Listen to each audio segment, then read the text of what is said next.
કદાચ કારણ એવું પણ હોઈ શકે કે ગાય વધારે દૂધ આપતી નથી. ભેંસ 12 લીટર દૂધ આપે છે તો ગાય 3 લીટર દૂધ જ આપે છે.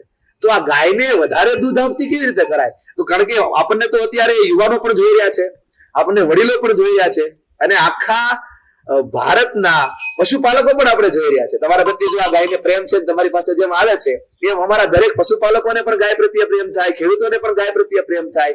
પણ પ્રેમ ક્યારે થાય? કંઈક મળે તો થાય.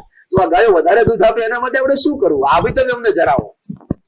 હંમેશા એક એવો આપણે અહીંયા આપણા સમાજમાં એવો રૂલ્સ રહ્યો છે કે કોઈ પણ વસ્તુમાં આપણને બેનિફિટ મળે તો જ આપણને લાલો લોભ વગર લોટે નો જાય. બરાબર છે આપની વાત. તો ગાય અત્યારના સમયમાં પોષાતી બંધ થઈ છે. પોષાતી બંધ એને પોષણ પૂરું નથી મળતું, એને પોષણક્ષમ આહાર નથી મળતો. પોષાતી બંધ થઈને એટલે પોષાતી બંધ. બહુ સાચી વાત છે. જો ગાયને પૂરતું પોષણ મળે અને એની જાતિ એની યોગ્ય ઓળખ થાય તો ઓબ્વિયસલી ગાયો દુધાળ બનવાની છે. બરાબર છે, બહુ સરસ. તો આપના મત પ્રમાણે ગાયો, બહુ ગમ્યું મને તમારું વાક્ય કે ગાયોને પોષાતી બંધ કરવામાં આવી છે એટલે પોષાતી બંધ થઈ છે. તો આવનારો સમય દેખાઈ રહ્યો છે કે ગાયોનો સમય છે. આવનારો સમય એ સારી સંસ્કૃતિનો સમય છે. જ્યારે તમે આ યુવાનો મિત્રો ભાઈઓ અને તમામને આપ જે ગાયો વિશે જાણો છો, આપને ગૌ સંવર્ધક તરીકેનું બિરુદ મળ્યું છે, આપે ગીર ગાયો જતન માટે ખૂબ સારું કામ કર્યું છે. તો આ ગાયો પ્રત્યેનો પ્રેમ જે મેં હમણાં વાત કરી એમ મેં તો જાણ્યું હતું કે તમને 3 વર્ષની ઉંમરથી ગાયો પ્રત્યે પ્રેમ છે, પણ તમારા દાદા પણ ખૂબ સારા ગૌ સેવક હતા, હજી દાદા. એમ તમને કઈ જગ્યાએથી આ ગૌ પ્રેમ મળ્યો છે? તમે કઈ રીતે આ ગાયો પ્રત્યે પ્રેમ અને સંવેદનાઓ પ્રસ્તુત કરી છે? બાળપણથી જ ગાયોની વચ્ચે રહેલો અને ગાયોનું કામ જે વડીલો કરતા એનાથી પ્રેરાઈને હું ગાયો પ્રત્યે મને લગાવ વધ્યો હતો. પણ સાચા ગૌ સંવર્ધક શબ્દ મારા માટે અજાણ હતો.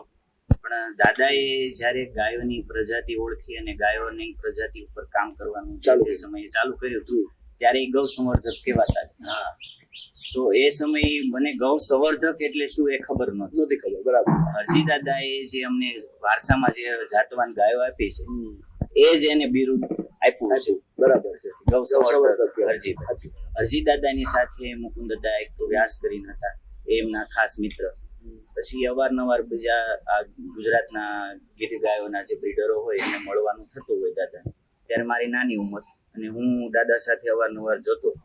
પણ સાચી પ્રેરણા તો મને હું જ્યારે 10 વર્ષનો હતો ત્યારે આપણા એક સૌરાષ્ટ્રના એક જાણીતું નામ છે મનસુખભાઈ સુવાગ્યા. મનસુખભાઈ સુવાગ્યાએ જળ ક્રાંતિ ટ્રસ્ટની સ્થાપના કરી, ગામે ગામે ચેકડેમ બનાવ્યા. સાથે સાથે એને ઘરે ઘરે ગીર ગાય, ઘેર ઘેર ગીર ગાય કેમ બંધાય, ઘર આંગણે ગીર ગાય કેમ આવે અને ગીર ગાય ઘરે ઘરે એવું એને એક સૂત્ર આપ્યું. બરાબર. અને જામકા ગામથી એને શરૂઆત કરી કે લોકો જાતવાન ગાયો રાખતા થાય અને જાતવાન ગાયને ઓળખતા થાય. ત્યારે દાદા, મુકુંદ દાદા આ બધા એમની સાથે જતા અને હું એમની સાથે જતો. ત્યારથી હું મનસુખભાઈને હું મારા આઈડલ માનું. અને મનસુખભાઈ સુવાગ્યાની પ્રેરણાથી મને એવું થયું કે ગાયની આ સમાજમાં પુનઃસ્થાન મળવું જોઈએ અને એની જે વિશિષ્ટ જાતિ છે ગાયની એ પુનઃસ્થાપના થવી